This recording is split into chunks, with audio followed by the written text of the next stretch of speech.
Baiklah, yang selanjutnya adalah jurnal 10B, analisis faktor-faktor yang mempengaruhi pendapatan asli daerah kota tebing tinggi.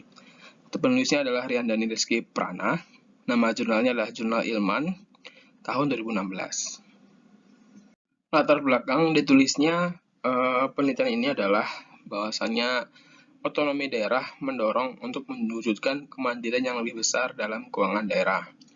Oleh karena itu, peranan PAD yang merupakan bagian dari pendapatan daerah sangat menentukan kinerja keuangan daerah. Ciri utama kemampuan suatu daerah adalah terletak pada kemampuan keuangan daerah, artinya daerah otonom harus memiliki kewenangan dan kemampuan untuk menggali sumber-sumber keuangannya sendiri.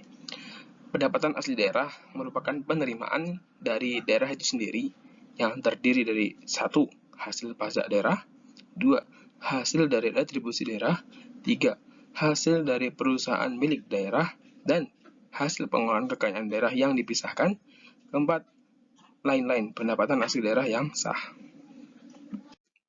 Tujuan dari penelitian ini adalah untuk menganalisa dan mengetahui pengaruh pajak, retribusi, dan pendapatan asli lain yang sah terhadap PAD di kota tebing tinggi dari tahun 2001 hingga tahun 2012. Kerangka dari penelitian ini adalah taks atau pajak mempengaruhi PAD, retribusi mempengaruhi PAD, dan juga pendapatan lain-lain mempengaruhi PAD. Metode penelitian yang digunakan adalah metode analisis yang menggunakan analisis regresi dengan metode simultan.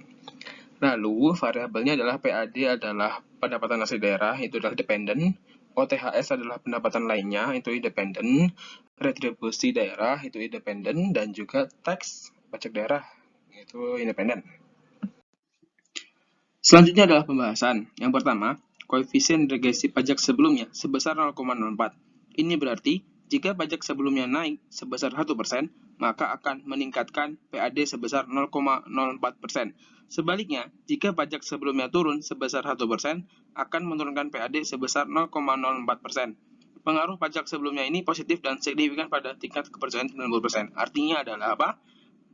Pengaruh pajak itu memiliki pengaruh terhadap PAD. Lalu selanjutnya adalah koefisien regresi konsumsi atau CONS sebesar 1,82.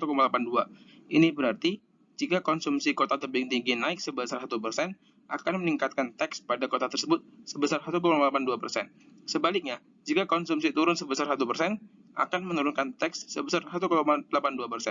Pengaruh konsumsi ini positif dan signifikan pada tingkat kepercayaan 90%. Artinya apa? Hasil ini menunjukkan bahwasannya pengeluaran masyarakat atau konsumsi mempengaruhi pajak secara signifikan. Konsumsi masyarakat berupa makanan, non-makanan akan dikenakan pajak, artinya dapat retribusi, istilahnya seperti itu.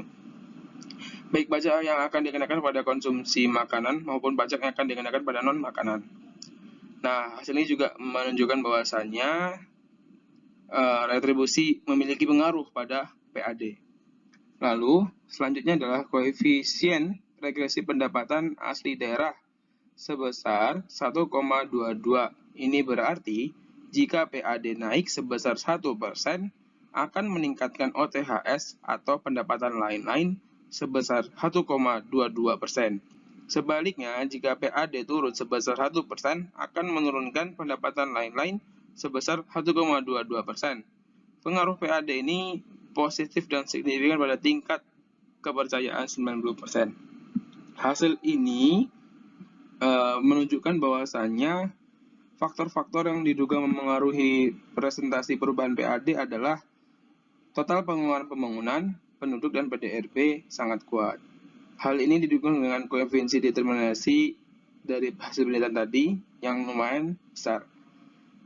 Nah, oleh karena itu dapat ditetapkan atau kita lihat bahwasannya pendapatan lainnya ini juga memiliki pengaruh yang signifikan terhadap adanya PAD.